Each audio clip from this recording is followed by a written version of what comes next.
Later that spring, Steve and his best friend Greg were just eighth graders at MC Terrell Elementary. But that spring, they found themselves swept up in something bigger than school, sports, or even their neighborhood. Word was buzzing through the Robert Taylor homes that the Black Pea Stone Nation was organizing pickets against Stouffer's restaurant downtown, right on Randolph Street, across from the shining display windows of Marshall Fields. The Stones said Stouffer's wasn't hiring black workers fairly, and they needed bodies, boys, men, women to hold signs in March. The pay was $20 a day, cash. For two kids who usually scrape together change for penny candy and bus fare, $20 sounded like a fortune. Steve and Greg knew they needed their parents' blessing to miss school.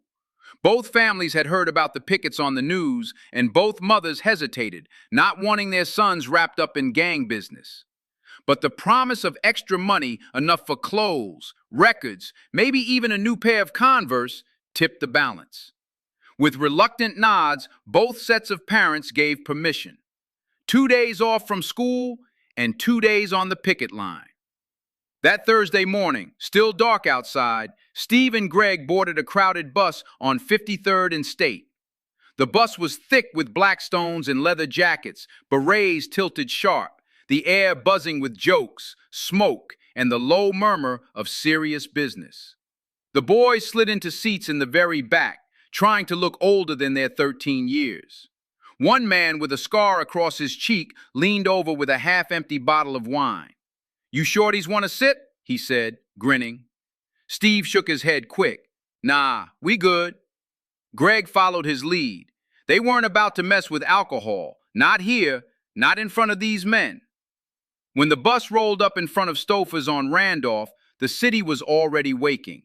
Streetcars rattled, businessmen hurried in overcoats, and the glass doors of Marshall Fields gleamed across the street.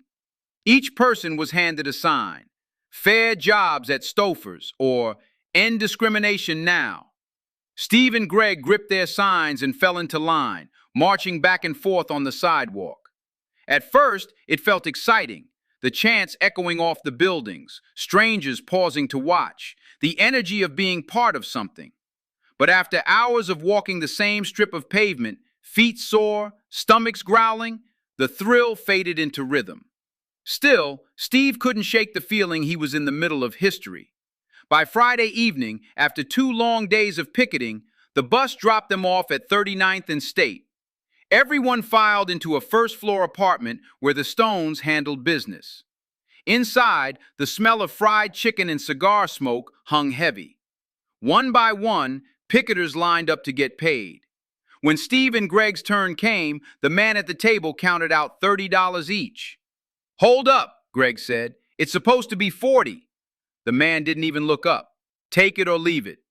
Steve felt his chest tighten. He wanted to argue, but the hard stares of the Stones around the room told him different. He slid the money into his pocket, grabbed Greg by the arm, and walked out. Outside, the spring evening felt cool against their faces. They were tired, lighter in the pocket than they expected, but still, $30 was $30. As they walked home, they started talking about what they'd buy a new 45 record, maybe some fries and a hot dog at Leon's, or saving for the summer. Steve knew they'd been shortchanged, but he also knew they'd stood shoulder to shoulder with grown men and women, marched downtown, and gotten a taste of a world far beyond the classrooms of MC Terrell. That weekend, as he slid his money under his mattress, he thought, sometimes even when you lose, you still come out ahead.